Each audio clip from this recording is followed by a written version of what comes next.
Assalamualaikum warahmatullahi wabarakatuh. Salam sejahtera bagi pengunjung channel Cak Sugiono. Terima kasih yang sudah mengklik video ini. Semoga dilancarkan rezekinya, dijauhkan dari mara bahaya, dan diberi kesehatan umur panjang. Amin ya robbal alamin. Bagi teman-teman pendatang baru di channel ini, jangan lupa like, komen, dan share. Yang sudah subscribe, terima kasih banyak. Yang belum subscribe, silahkan subscribe. Nah, di kesempatan hari ini kita masih membahas terkait kasusnya Nizam yang dianiaya oleh ibu tirinya. Dan di sini banyak keterangan-keterangan dari orang tua Nizam ya, dari mulai ayah kandungnya, terus ibu kandungnya, bahkan ibu tirinya. Semua ini mencari keadilan ya, mencari kebenaran masing-masing teman-teman. Dan di sini ada video terbaru, coba seperti apa ya informasinya, berikut ini videonya. Dari MS ini sebenarnya dia adalah korban. Ini ada orang yang merancang. Ini ada orang yang merancang, dan pelaku yang sebenarnya adalah bukan TR. Pertama, saya pastikan tiri adalah korban. TR ini, ibu tirinya dari Nizar ini, tidak pernah memberikan air panas untuk diminum dan suruh telan mentah-mentah. Tidak, itu tidak. Nah, kalau misalnya ada yang bilang sekarang ibunya menganiaya, siapa yang bilang? Nah, ini yang kita cari sumbernya sekarang. Memang yang viral demikian.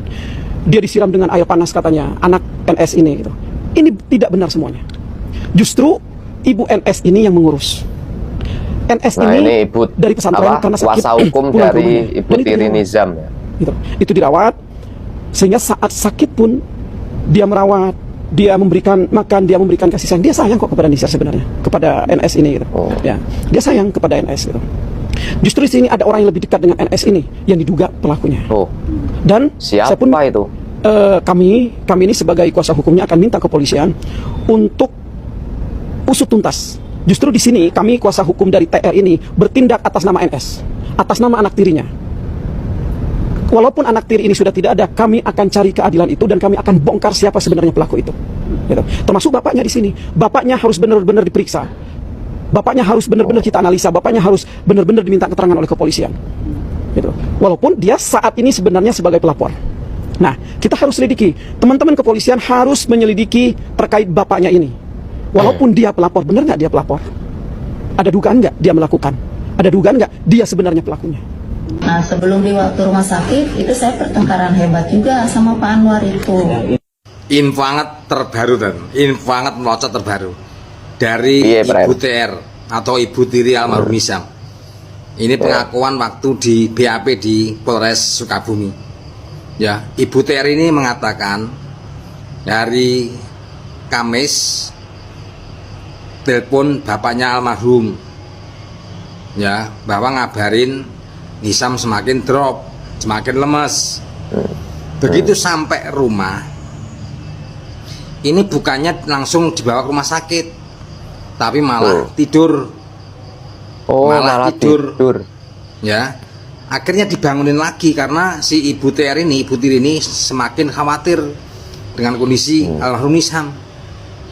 Begitu dibangunin, ya, itu jarak sekian jam,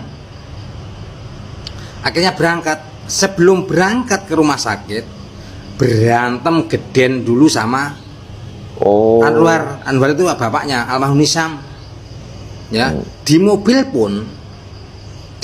pun Nizam itu juga dilempar tas sama bapaknya. Ya, dan sebelum berangkat juga pengakuan ibu TR ini, si Nizam pernah dijograkin di depan kamar mandi. Ya, ini nanti ribet panjang. Karena ya. Walaupun statusnya ibu TR ini dilaporkan oleh bapaknya, tapi di sisi lain ibu TR ini juga menggandeng pengacara untuk melaporkan bapaknya. Di sisi lain, ibu kandung almarhum Nizam juga melaporkan bapaknya karena indikasi keterlibatan. Dan ibu TR ini juga mengaku bahwa bapaknya almarhum Nizam itu pernah nikah 11 kali walaupun siri. Walaupun siri 11 kali. Ya, ke-12 yang ke ibu tiri ini, TR ini. Pengakuan Bran. Ya. Dan pernah juga ibaratnya Nizam itu mendapat perlakuan kasar dari bapaknya. Oh. Ini pengakuan dari Ibu TR atau Ibu Tiri dari almarhum Nisam. Ya, semoga kalau memang nanti terbukti terungkap sejelas-jelasnya siapa pelaku utama di balik ini semua, supaya apa, masyarakat dan netizen jelas dan paham. Ya, Betul. kalau namanya pembelaan, masing-masing masih pembelaan, tapi nanti yang membuktikan adalah dari pihak penyidik. Ya, kronologinya kayak apa, bagaimana dan bagaimana. Yang pasti posisi bapaknya almarhum Nisam ini menjadi dua yang melaporkan, yaitu istrinya yang sekarang, Ibu Trinya Nisam, dan istri mantan istri ibu kandung almarhum Nisam. Ya, semakin melocot, semakin konyes-konyes. Walaupun pembelaan ini tuh, kalau sampai nanti tersangka utamanya adalah malah bapaknya almarhum, ini malah ada yang tertutupi di balik ini semua. Modal. Kita tunggu selanjutnya. Rekaman Nizam dalam kondisi yang seharusnya masih bisa diselamatkan kalau dibawa segera ke rumah sakit tersebar, guys. Dan herannya,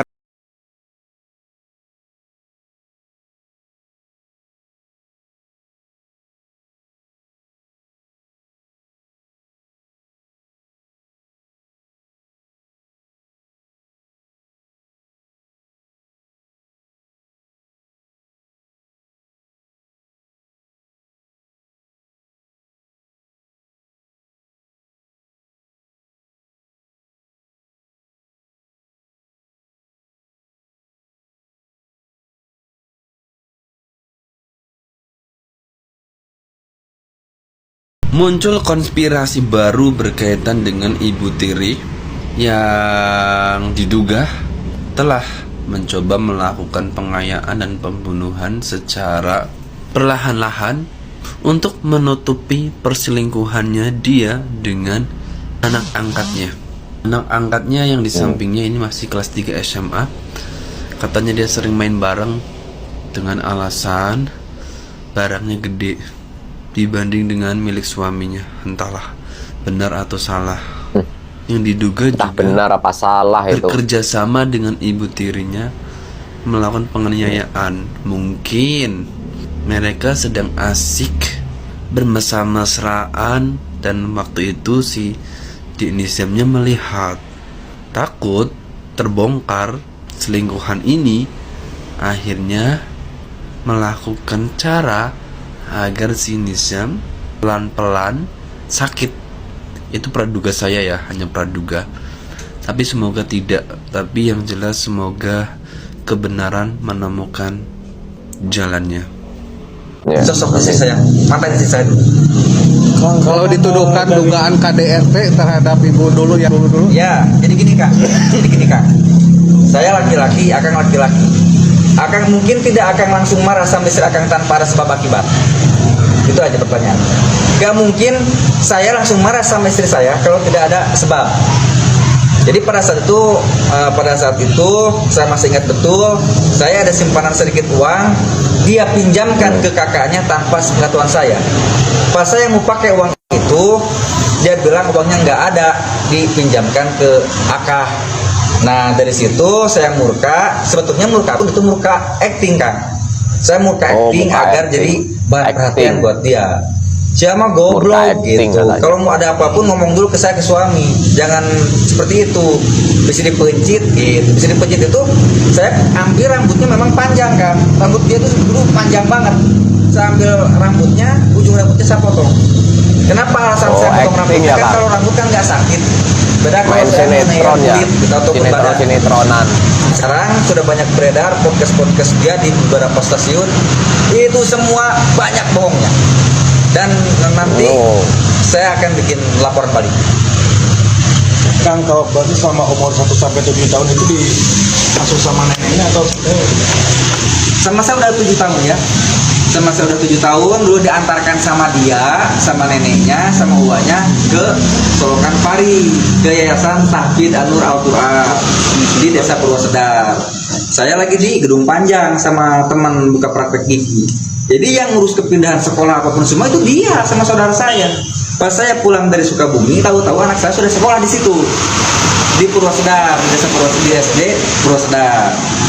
Nah pas saya ketemu Teni ini, singkat cerita, saya ketemu Teni. Nah anak saya nih jam ini dicabut dari SD Purwosedar, itu pun sama Teni.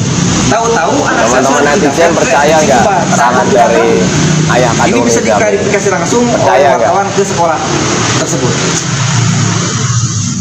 Gitu. Baik, closing ya saya. Boleh. Ini ya. Terima kasih teman-teman telah hadir di tempat saya ini. Jadi saya meminta sekali lagi bahwa kehadiran saya di sini adalah membela anak yang sudah meninggal. Saya ingin siapa pelakunya, siapa yang turut sertanya, saya minta dihukum sesuai dengan hukum atau aturan hukum yang ada di negara. Itu yang paling penting. Tujuan saya tentu saya panggilan hati ingin bisa siapa yang melakukan ini. Kalaupun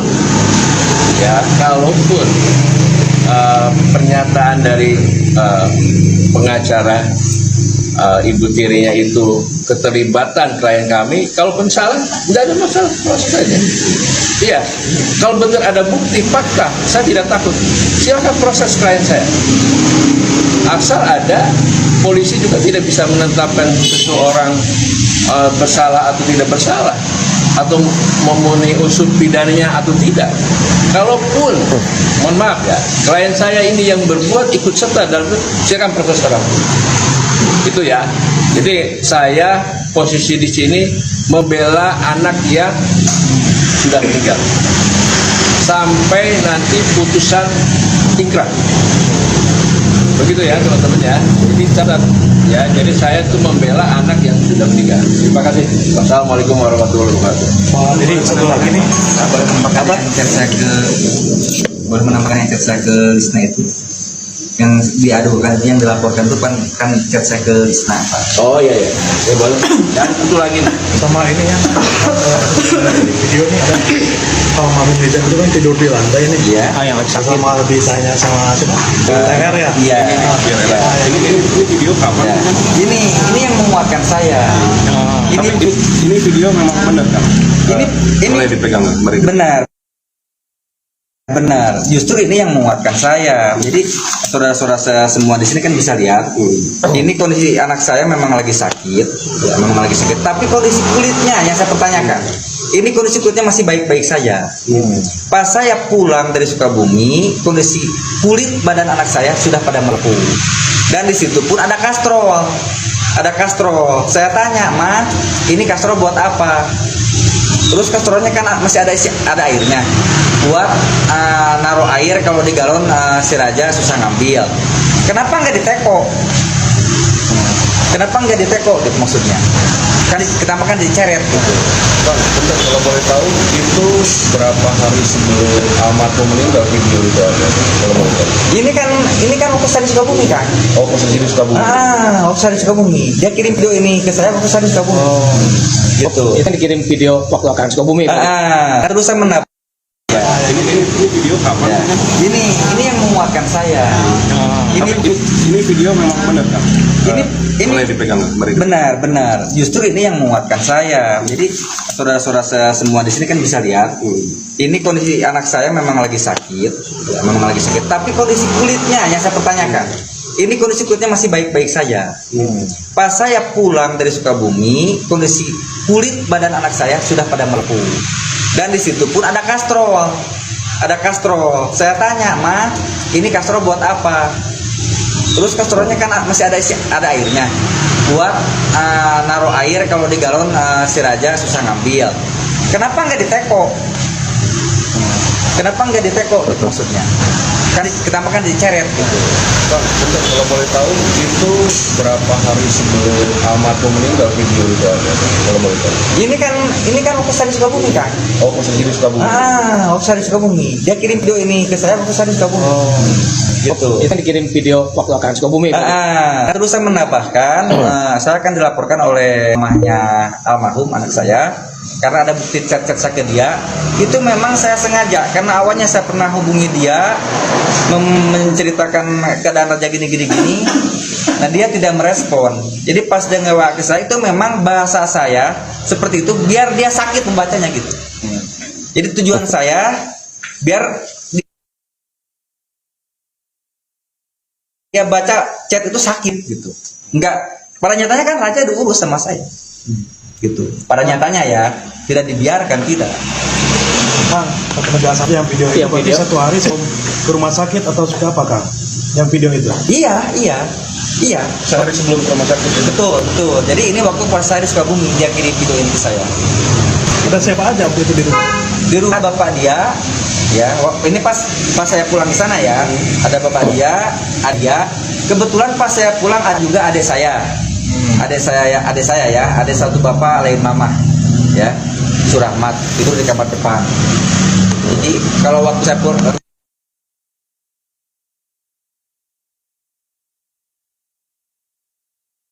bumi ada, kalau pas saya ada. Tadi ini Luka itu memang sudah ada, ya sudah ada. Tapi sedikit, sangat sedikit itu bekas kopekan. Itu pun pas kemarin saya datang lukanya yang kesini pun membesar. Tapi dalam kasus ini juga ayah Nizam juga dilaporkan oleh ibu kandung Nizam perihal tentang adanya dugaan lalai. Nah, ini keterangan dari pengacara Tony ya. Coba seperti apa tanggapannya ya? Ya, lalai ini sama saja membiarkan. Ya, lalai itu membiarkan. Nah, ada lalai yang disengaja, ya. Ada lalai yang karena tidak disengaja. Nah, yang dapat dihukum berdasarkan Undang-Undang Perlindungan Anak ini adalah lalai yang disengaja. Nah, lalai yang disengaja ini sama larangannya itu diatur di pasal 76C juga. Karena di situ dijelaskan larangannya itu melarang untuk ya membiarkan, melakukan, ikut melakukan ya terjadinya kekerasan terhadap anak. Jadi yang dimaksud lalai yang sengaja yang dapat dikenakan dengan pasal 76C, yang melanggar pasal 76C ini, misalnya ayahnya Nizam ini tahu bahwa ibu tirinya ini sedang melakukan kekerasan tuh terhadap Nizam, terhadap anak. Tetapi ayahnya membiarkan. Itu maksudnya. Nah, kalau terjadi demikian, maka ayahnya Nizam juga bisa dikenakan juga tuh. Karena ikut membiarkan terjadinya kekerasan terhadap anak. Nah, ancamannya berapa? Sama ancamannya di pasal 80 ayat 1, 2, dan 3 tadi. Nah, jadi kalau misalnya terbukti ayahnya Nizam itu dengan sengaja membiarkan terjadinya kekerasan terhadap Nizam yang dilakukan oleh ibu tirinya, dia tahu kemudian membiarkan, maka ayahnya Nizam juga memang bisa dijerat dengan pasal 80 ayat 1, ayat 2, ayat 3 apabila apabila kekerasannya itu mati kan. Nah, karena melanggar pasal 76C tadi gitu. Jadi baik membiarkan ataupun melakukan atau turut serta melakukan ini tidak boleh menurut pasal 76C dan ancamannya di pasal 80 Undang-Undang Perlindungan Anak tadi. Itu. Jadi Bang, untuk ininya berapa tahun Bang? Ya, ancaman hukumannya untuk yang membiarkan ya, lalai dengan sengaja membiarkan terjadinya kekerasan terhadap anak ya, sama ancaman hukumannya tergantung akibat kekerasan itu. Kalau kekerasan itu mengakibatkan luka ringan, ancaman hukumannya kan tadi 3,6 tahun di ayat 1, 80 ayat 1. Kalau mengakibatkan luka berat, pasal 80 ayat 2. Nah, sampai saat ini Polres Sukabumi baru menerapkan pasal 80 ayat 2. Kekerasan yang mengakibatkan luka berat, ancaman hukumannya paling lama 5 tahun. Begitupun terhadap orang yang dengan sengaja membiarkan, meskipun tahu kan, apalagi orang tuanya, itu bisa dikenakan pasal 80 ayat 2 juga, sama seperti ibu tirinya. Ancaman hukumannya paling lama 5 tahun, dan ditambah sepertiga dari 5 tahun tadi, yaitu totalnya 6,6 tahun. Begitu. Loh, justru ibu kandungnya Nizam mengungkit-ungkit masa lalu bersama mantan suaminya ataupun bapaknya Nizam itu. Dia itu sedang mencari keadilan untuk Nizam. Itu pun juga dilakukan oleh bapaknya Nizam ketika dia mengungkit-ungkit masa lalu bersama ibu tirinya Nizam dan anak angkatnya ibu tirinya Nizam itu juga untuk mencari keadilan. Bedanya keadilan oleh bapaknya Nizam sudah diperoleh, yaitu dengan dijadikan tersangkanya si ibu tirinya. Sedangkan si ibu kandungnya Nizam itu belum memperoleh keadilan. Dengan dia mengungkit-ungkit masa lalu, dia ingin mencari keadilan karena dia menduga, mensinyalir bahwasanya memang bapak kandungnya Nizam juga itu adalah terlibat dalam hal ini. Nah, dengan mengungkit masa lalu, dia ingin menguatkan indikasi bahwasanya memang ini orang bapaknya juga terlibat.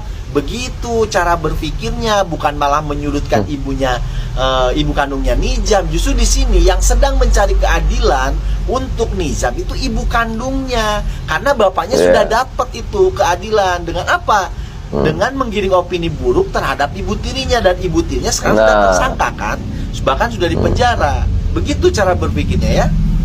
Update terbaru kasus Nizam Syafi'i yang dia dibun-bun oleh ibu tirinya sendiri. Asli ini plot twistnya banyak banget dan penuh drama, udah kayak drakor aja. Disclaimer, ini versi aku menurut beberapa portal berita yang kubaca dan juga dari podcastnya Bang Densu. Jadi guys, menurut bapaknya Nizam, beliau ini pernah memergoki satu kali anak angkat dari ibu tirinya Nizam ini keluar dari kamar dalam keadaan memakai celana pendek saja. Pas ditanya sama bapaknya Nizam, kamu habis ngapain? Dia bilang, habis mijitin ibu. Dan ibu tirinya Nizam ini dalam keadaan berpakaian daster aja. Selain itu, menurut bapaknya, Nizam ini banyak banget megang rahasia ibu tirinya. Sehingga ibu tirinya ini memaksa Nizam untuk meminum air panas untuk tidak bisa bicara. Bahkan, Nizam juga pun banyak sekali merekam perbuatan penganiayaan yang dilakukan oleh ibu tirinya ini di handphonenya. Sehingga karena Nizam ini terlalu banyak tahu urusan pribadi ibu tirinya, sehingga itulah alasannya mengapa ibu tirinya berbuat aniaya tersebut. Beda cerita lagi kalau menurut versi ibunya Nizam. Ternyata bapaknya Nizam ini dahulu waktu masih berstatus suami istri dengan ibu kandungnya Nizam sering kali meng-KDRT ibunya. Bahkan rambut ibunya itu pernah dipotong pakai golok guys. Selain itu, Nizam ini diberitahu di framing oleh ayahnya bahwa ibu kandungnya sudah meninggal. Sehingga Nizam ini nggak pernah tahu kalau ternyata ibu kandungnya masih hidup. Selain itu, Nizam ini selalu dikasih tahu sama bapaknya bahwa ibu kandungnya sudah meninggal saat menjadi TKI di luar negeri. Padahal ibu kandungnya sendiri tuh masih hidup guys. Menurut versi keluarga Nizam, 2 hari sebelum berpulangnya Nizam ke Rahmatullah, pihak keluarga sudah memberitahu kepada ayahnya untuk dibawa saja ke rumah sakit. Akan tetapi ayahnya ini mengatakan bahwa beliau selalu sibuk bekerja dan gak pernah ada waktu. Akhirnya ayahnya bicara, kayak kalau meninggal ya nggak apa-apa, udah ikhlasin aja. Asli sebel banget ya guys, bayangin aja bapak kandungnya bisa ngomong kayak gitu. Gimana nggak ibu tirinya tuh punya akses untuk menganiaya anaknya. Kawal terus kasus ini, jangan sampai tenggelam, dan Nizam Syafi'i harus dapatkan keadilan seadil-adilnya. Bila perlu, pihak-pihak yang terkait ini diperiksa semua. Siapa yang setuju, bapaknya juga diperiksa guys. Menurut pendapat kalian gimana? Tulis di kolom komentar ya.